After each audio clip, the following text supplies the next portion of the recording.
Welcome to District Command Central, your go-to source for the latest news and updates on the Washington Commanders. Don't forget to hit that subscribe button and ring the bell so you never miss a play. The tension at the Washington Commanders practice facility hit a boiling point this week when head coach Dan Quinn reportedly lost his temper during a closed-door session with the team.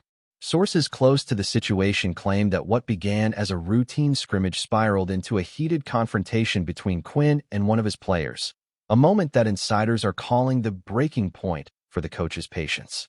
Eyewitnesses described the scene as explosive, shouting, whistles thrown to the turf, and a storm of frustration that echoed across the field. Quinn, known for his fiery competitiveness and defensive expertise, allegedly singled out a player after a repeated mistake during defensive drills. The argument intensified to the point where Quinn reportedly shouted, "He doesn't play for me anymore," before storming off. Players were left stunned.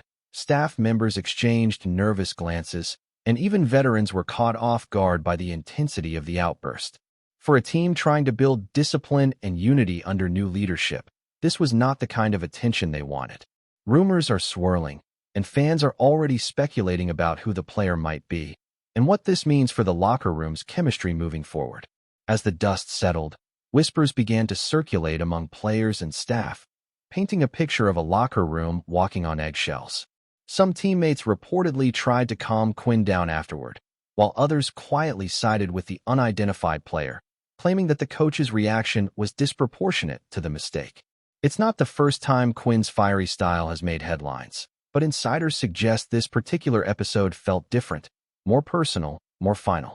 One anonymous source hinted that tension between the coach and this player had been simmering for weeks, possibly over playing time, attitude during film sessions, or even off-field discipline issues.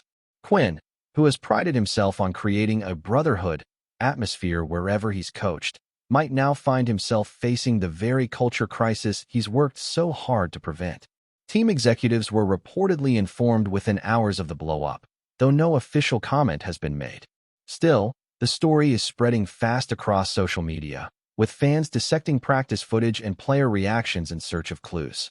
If confirmed, this could mark a turning point in Quinn's early tenure with the Commanders, potentially redefining how the locker room views his leadership. Meanwhile, the front office is said to be monitoring the situation closely, though publicly maintaining that everything is under control. Behind the scenes, however, there's a sense of unease. The Commanders are still in the process of establishing a new identity under Quinn's guidance, following seasons marked by inconsistency and internal drama. A public incident like this threatens to derail that progress. Some within the organization reportedly fear that the blow-up could alienate younger players who are still adjusting to Quinn's tough love approach. Others argue that this is exactly the kind of fire the team needs, a wake-up call to push them out of complacency. What's clear is that something significant has shifted. This wasn't just a minor disagreement. It was a public declaration of a fractured relationship. The player involved has not been seen speaking to reporters since the practice, and his absence from subsequent team drills hasn't gone unnoticed. Whether this silence signals punishment, reflection, or quiet defiance remains to be seen, but everyone around the league is watching to see what the Commanders do next. In NFL circles, stories like this spread fast, and by the next morning, the entire sports world seemed to be buzzing with variations of the same rumor. Talk shows debated whether Quinn had gone too far, podcasts speculated about locker room fallout, and former players weighed in with their own experiences under fiery coaches. Some defended Quinn, saying his intensity was part of what made him successful in previous stops like Atlanta and Dallas. Others argued that times have changed and that coaches can no longer lead with old-school intimidation without risking locker room rebellion. The Commanders' fanbase, meanwhile, finds itself divided. Some love seeing emotion and accountability from a coach who clearly demands excellence, while others worry this kind of behavior only fuels dysfunction. If the reports are true, and Quinn truly said, "He doesn't play for me anymore," that's not just a heat-of-the-moment comment. It's a verdict, one that could cost a player his roster spot, or at the very least, his standing within the team. The question now is, will Quinn stand by those words once cooler heads prevail? The mystery around the player's identity only adds to the intrigue. Some insiders suggest it was a defensive starter, which would make the situation even more delicate. Losing a key player over a clash of egos could have ripple effects across the team's chemistry and performance. Others whisper that it was a younger athlete, still trying to earn his place, who might have pushed back against Quinn's authority at exactly the wrong moment. Either way, the implications are serious. A coach publicly cutting ties, even rhetorically, sends a powerful message to the rest of the locker room. Loyalty and discipline come before talent. But at what cost? If this incident turns into a full-blown standoff, it could test Quinn's credibility just months into his tenure. The Commanders hired him to restore order and accountability, but leadership is a fragile thing. One public crack, one emotional decision, and the entire foundation can begin to wobble. For now, no official statement has been made, but the silence speaks volumes. Players often describe training camp as a grind. Physical exhaustion meets emotional strain, and that's the environment where tempers tend to flare. Coaches push limits, players fight for survival, and mistakes feel magnified. Still, even in that high-pressure cauldron, it's rare to see a head coach snap like this, especially in front of the entire team. It's said that after the incident, practice ended abruptly. Quinn reportedly gathered the rest of the defense and delivered a speech about accountability, effort, and respect. But his words, according to those who were there, carried an unmistakable edge of anger. "You give everything," he said, "or you're gone." For some players, that message hit home. For others, it felt like a line had been crossed. Either way, the damage was done.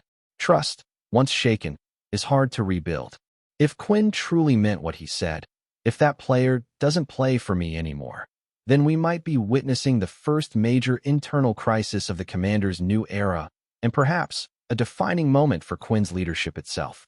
As the week went on, the whispers turned into headlines, and the headlines turned into debates.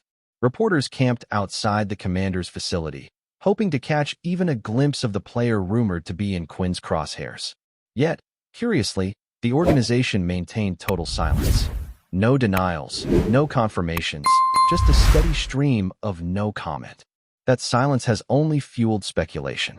Fans on social media have been dissecting practice footage, slow-motion replays, and even facial expressions from sideline clips, trying to identify who might have been the target of Quinn's wrath. The lack of transparency has created a mystery worthy of a Netflix docuseries.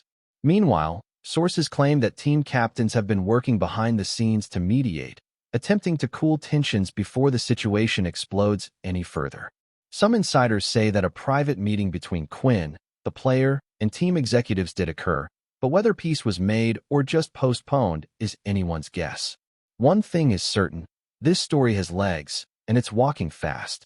Inside the locker room, players are said to be walking a fine line between loyalty and self-preservation.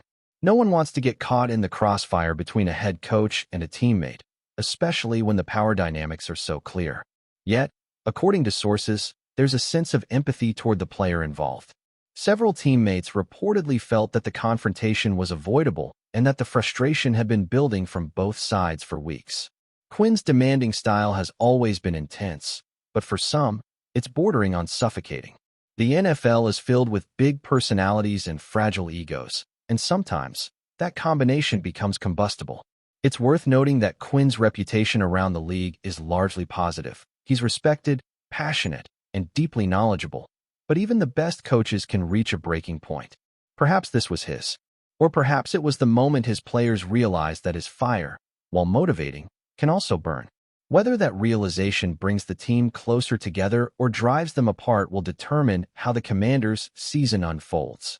As for the front office, their silence might be strategic or simply indecision disguised as control. The Commanders have spent years battling the perception of chaos, and a public scandal involving their new coach is the last thing they need. Behind closed doors, it's believed that General Manager Adam Peters and ownership are weighing how to handle the matter. Do they back their coach unequivocally and risk alienating a player? Or do they push for reconciliation and risk undermining Quinn's authority? Either option carries consequences. The Commanders' fan base, long starved for stability, just wants to see progress on the field. Yet, internal distractions like this one can derail even the most promising seasons. Some around the league are even suggesting that this could impact potential free agents' perceptions of Washington's culture. When a coach publicly snaps, it can echo far beyond one bad day. It can shape how players see the franchise as a whole. For now, all anyone can do is wait for the next move, and Quinn's silence might be saying more than any press conference could. Interestingly, this entire situation raises a deeper question about leadership in the modern NFL. The old-school model, where coaches ruled through fear and fire, doesn't always translate to today's player-driven culture. Athletes are empowered now, with platforms, brands, and voices of their own. They expect respect as much as discipline, and when that balance is broken, relationships crumble quickly. Quinn, for all his tactical brilliance, might be facing a generational crossroads. Can he adapt his passion into something that inspires rather than intimidates? That's the challenge many veteran coaches face today. What worked a decade ago may not work in 2025.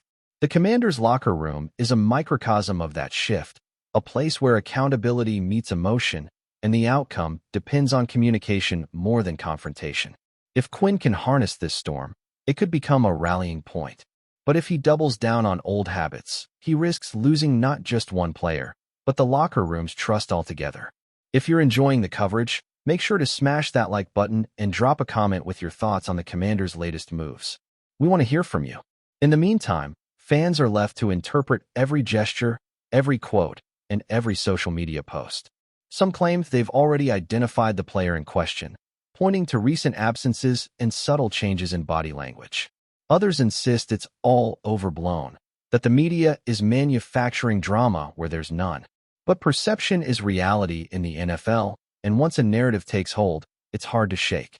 Quinn's fiery outburst, whether justified or not, has become a symbol of his leadership style, commanding, emotional, and unfiltered. It's the kind of moment that can either define a season or derail it. If the Commanders rally behind him, this could become the spark that ignites their transformation. If not, it might mark the beginning of another chapter in Washington's long history of internal turmoil. For now, every practice, every press conference, every word from Quinn will be scrutinized under a microscope. That's the price of passion in today's NFL. When you explode, everyone's watching. By the time the weekend rolls around, one thing is certain, this story isn't going away. Whether the Commanders like it or not, they've become the center of the NFL's latest off-field drama. Quinn's credibility, the player's future, and the team's chemistry are all hanging in the balance. And yet, amidst the chaos, there's an undeniable fascination. Fans crave authenticity, and Quinn's explosion, for better or worse, was real. No PR filters, no cliches, just raw emotion from a man who clearly cares deeply about winning. Maybe that's why, despite the controversy, some fans still see this as a positive sign. They'd rather have a coach who feels too much than one who feels nothing at all. Still, emotion alone doesn't win championships. The Commanders now face a defining moment. Turn this drama into unity, or let it consume them. Either way, the season just got a lot more interesting, and Dan Quinn's words, "He doesn't play for me anymore," will echo long after the dust settles. As the rumor continues to circulate, insiders hint that the timing of discussions is deliberate, aimed at leveraging market dynamics, media attention, and fan engagement to the advantage of both organizations. Geno Smith's career trajectory, marked by moments of brilliance and intense scrutiny, is reportedly a central topic in negotiations, with both sides evaluating how a new environment might enhance performance, public perception, and team success. Sources suggest that Raiders executives are also considering the ripple effects on locker room morale, quarterback development, and strategic depth, indicating that this is more than just a simple player swap. It's a potential recalibration of franchise identity. Commanders management, meanwhile, is said to view Smith as a high-value acquisition who could catalyze offensive evolution and boost playoff competitiveness. Analysts have begun constructing elaborate scenarios, debating potential outcomes, and speculating on the impact of Smith's integration into the Commanders' roster. Fans are immersing themselves in social media debates, mock game footage, and strategy breakdowns, effectively co-creating the narrative alongside insiders and commentators. The rumor has transformed into a living story, evolving with each new leak, commentary, and fan theory, captivating audiences by blending possibility with tension, highlighting the power of perception and demonstrating how the NFL offseason is as much about narrative and anticipation as it is about on-field performance, making this a phenomenon that transcends standard trade discussions. Thanks for tuning into District Command Central. Make sure to subscribe and follow us for all the Commanders news you need. Until next time, keep the faith and hail to the Commanders.